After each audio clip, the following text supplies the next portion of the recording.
రాజన్న సిరిసిల్ల జిల్లా తంగెలపల్లి మండలంలో రమణపల్లె గ్రామంలో సర్పంచ్ పదవికి మోదుగుల లచ్చవ్వ పోటీ చేస్తున్నట్టు అధికారికంగా ప్రకటించారు. ఈ ఎన్నికల్లో ఆమెకు బ్యాలెట్ నెంబర్ 3 కేటాయించగా బ్యాట్ గుర్తుతో ప్రజల ముందుకు వచ్చారు. గ్రామంలో ఉన్న సమస్యలను గుర్తించి వాటిని త్వరితగతిన పరిష్కరించేందుకు తాను కృషి చేస్తానని లచ్చవ్వ ప్రజలకు హామీ ఇచ్చారు. ప్రత్యేకంగా గ్రామస్తుల భద్రతను దృష్టిలో ఉంచుకొని 55 ఏళ్ల లోపున్న ప్రతి ఒక్కరికి 5 లక్షల ప్రమాద బీమా కల్పిస్తానని లచ్చవ్వ ప్రకటించడం గ్రామంలో చర్చనీయాంశంగా మారింది. గ్రామంలో నీటి సమస్యలు, వీధి దీపాలు, పారిశుద్ధ్యం, మహిళల సంక్షేమం వంటి అంశాలపై సమగ్ర ప్రణాళికతో ముందుకు వస్తున్నామని తెలియజేశారు. నమ్మకంగా అవకాశం ఇస్తే రమణపల్లి అభివృద్ధిని కొత్త దిశగా తీసుకెళ్తారని లచ్చవ్వ స్పష్టం చేశారు. గ్రామస్తులు కూడా ఆమె హామీలపై సానుకూలంగా స్పందిస్తూ ప్రచారానికి మంచి ఊపు లభిస్తున్నట్టు కనిపిస్తుంది. రావన్నపల్లె మెడలు వచ్చాను సర్పంచ్ పోటీ చేస్తున్నా. నా గుర్తు బాటు తంగెలపల్లి మండలం రావన్నపల్లె ఓటేసి నన్ను గెలిపింది. అందరికీ నమస్కారము. మాది తంగనపల్లి మండలం రామన్నపల్లె గ్రామము. ఇప్పుడు జరగబోయే సర్పంచ్ ఎలక్షన్లలో మా గ్రామానికి జనరల్ మహిళ కేటాయించడం జరిగింది. అందులో భాగంగా నేను మా అమ్మగారిని సర్పంచ్ అభ్యర్థిగా నిలబెడుతున్నాను. కాబట్టి రామన్నపల్లె గ్రామస్తులందరూ ఒక్కసారి ఆలోచన చేయాలి. అమ్మగారిని ప్రత్యేకించి ఎలక్షన్లు వేయడానికి కారణం ఏంటి అంటే మీ అందరికీ తెలుసు, గత 7 సంవత్సరాల క్రితం రామన్నపల్లె గ్రామంలో ఎంపీటీసీ ఎలక్షన్లు జరుగుతున్న తరుణంలో అప్పుడు 4 నామినేషన్లు వేయడం జరిగింది. ఆ తర్వాత స్క్రూటినీ అయిపోయిన తర్వాత విత్డ్రా రోజు వాళ్ళందరూ కూడా ఎవరైతే నామినేషన్ వేసిన 4 వ్యక్తులు ఎవరైతే ఉన్నారో వాళ్ళు వేరే వ్యక్తికి అమ్మడం జరిగి వాళ్ళు వేరే వ్యక్తి వీళ్ళను ప్రలోభాలు పెట్టి డబ్బులు ఆశ చూపి వాళ్ళని విత్డ్రా చేయించి వాళ్ళను తన ప్యానెల్లోకి తీసుకొని రామన్నపల్లె గ్రామంలో ఎంపీటీసీ అనే పదవి లేకుండా చేసి తను డబ్బిచ్చి వాళ్ళను కొనుక్కోవడం జరిగింది గత ఎలక్షన్లో. అది చూసే నేను ఈ సంవత్సరం జరుగుతున్నటువంటి ఎలక్షన్లో మా అమ్మగారిని దింపడం జరిగింది. నా ఒకే ఒక్క ఉద్దేశం ఏంటి అని అంటే అమ్ముడుపోతున్న రాజకీయాలను ఆపాలన్న ఉద్దేశంతో నేను ఈ మా అమ్మను రాజకీయాల్లోకి తీసుకురావడం జరిగింది. నా బ్యాక్గ్రౌండ్కి వస్తే నేను MBA గ్రాడ్యుయేట్ని, ప్రముఖ ఐటీ కంపెనీలో సాఫ్ట్వేర్ జాబ్ చేస్తున్నాను. జస్ట్ ఈ ఎలక్షన్స్ కోసమే, ఈ ఊరు డెవలప్మెంట్ కోసమే నా జాబ్ను కూడా రిజైన్ చేసిన ఆల్రెడీ. మీకు నమ్మకం లేకపోతే నా రిజైన్ పేపర్ కూడా చూపిస్తా. చాలా మంది అనుకుంటున్నారు లేదు లీవ్ తీసుకున్నారు, 2 నెలలు 3 నెలలు లీవ్ తీసుకున్నారు, మళ్ళీ ఎలక్షన్ అయిపోయినాక పోతారని చెప్పి మీరు అనుకుంటున్నారు. అలాంటి పోయే పరిస్థితి లేదు. మీ అందరికీ నా గుణం తెలుసు, నా మాట తీరు తెలుసు. నేను దేనికి ప్రలోభాలకు లొంగే మనిషిని కాదు.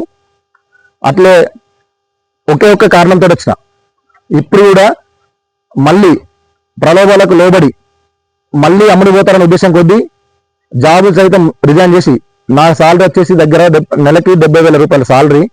నాకు ఇంటి నుంచి ఆఫీస్కి క్యాబు, ఆఫీస్ నుంచి ఇంటికి క్యాబు, విలాసవంతమైన జీవితం, హ్యాపీగా గడుపుతున్న కుటుంబం. అయినా కూడా నేను రాజకీయాలు రావడానికి ఒకే ఒక్క కారణం ఏంటి అని అంటే నా ఊరి ప్రజలకు సరైన న్యాయం లేదు. అందుకోసమే నేను ఈ రాజకీయాలకు రావడం జరిగింది.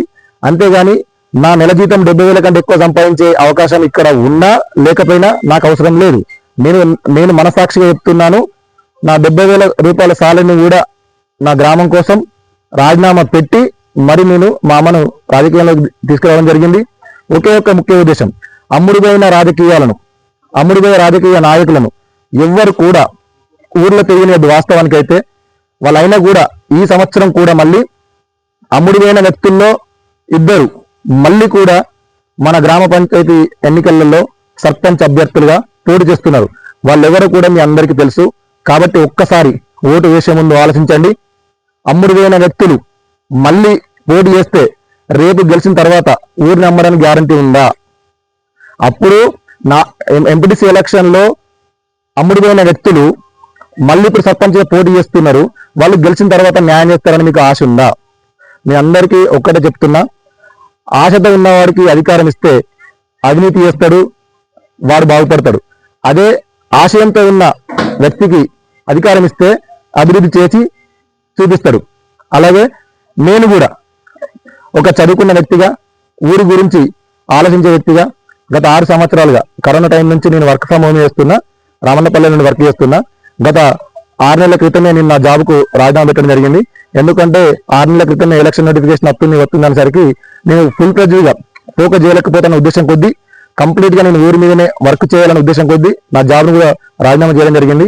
అలాగే నేను నా ఊరికి ఏం చేస్తానో అని ఒక మేనిఫెస్టో కూడా ప్రిపేర్ చేసుకోవడం జరిగింది. అది అందరికీ మా విలేజ్ కి సంబంధించిన గ్రూప్ లో పెట్టడం జరిగింది. అది దాంట్లో కూడా దాదాపుగా 30 పాయింట్లు. వాస్తవానికి చాలా సమస్యలు ఉన్నాయి, కానీ కీలకమైన 30 సమస్యలను మాత్రం నేను హైలైట్ చేయడం జరిగింది. మేము ఈ నెక్స్ట్ రాబోయే 5 సంవత్సరాల్లో ఆ 30 సమస్యలు ఉన్నాయో ఆ 30 సమస్యలు కంప్లీట్ గా ఒక్కటి కూడా మిగిల్చకుండా కంప్లీట్ గా 30 సమస్యలను తీరుస్తాము. ఒకవేళ మీకు ఎలాంటి నేను నా మేనిఫెస్టోలో ఇచ్చిన ఏదైతే 30 అంశాలు ఉన్నాయో దాంట్లో ఏ ఒక్కటి నెరవేరకపోయినా నన్ను ఓటేసి గెలిపిస్తే మీకు ప్రతి ఒక్కరికి అడిగే హక్కు ఉంది. సో ఈ అలాగే ఎర్రగుంటపల్లెలో గత 10 సంవత్సరాల నుంచి నీటి సమస్య తీవ్రంగా ఉంది. అక్కడ బోర్ వేసినా కూడా సరిగా నీళ్లు పడకపోవడం వల్ల ఆ నీటి సమస్య అలాగే కంటిన్యూ అవుతుంది. మిషన్ భగీరథ నీళ్ళే ఆధారం. ఈ మధ్యకాలంలో మిషన్ భగీరథ నీళ్లు సరిగా రావడం లేదు. కారణం ఏమో తెలియదు, కానీ ఏమనంటే పైపులు వెళ్ళిపోయినని చెప్తున్నారు. సో అక్కడ కంపల్సరీ నీటి సమస్య తీర్చాల్సిన అవసరం ఎంతైనా ఉంది. కాబట్టి అమ్మని గెలిపిస్తే తక్షణ కర్తవ్యం నీటి వసతి ఏర్పాటు చేస్తాం. అక్కడ ఎలాంటి ఇబ్బంది లేకుండా చేస్తాం.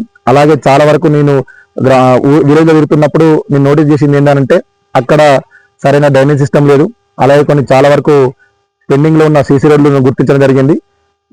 ఆల్మోస్ట్ ఇక్కడ రామన్నపల్లె, ఎర్రగుంటపల్లె 2 పక్కనే ఉంటాయి, కానీ ఇక్కడ అభివృద్ధికి చాలా దూరంగా ఉంది ఎర్రగుంటపల్లె.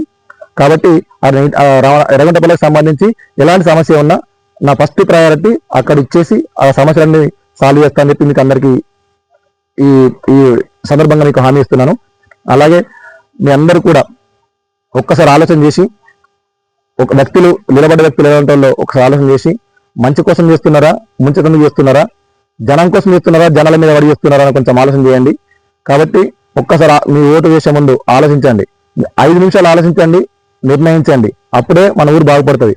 మారాలి అంటే మారదు, మనం మారాలి. మనం మారితే ఊరు మారుతుంది, ఊరు మారితే వ్యవస్థ మారుతుంది.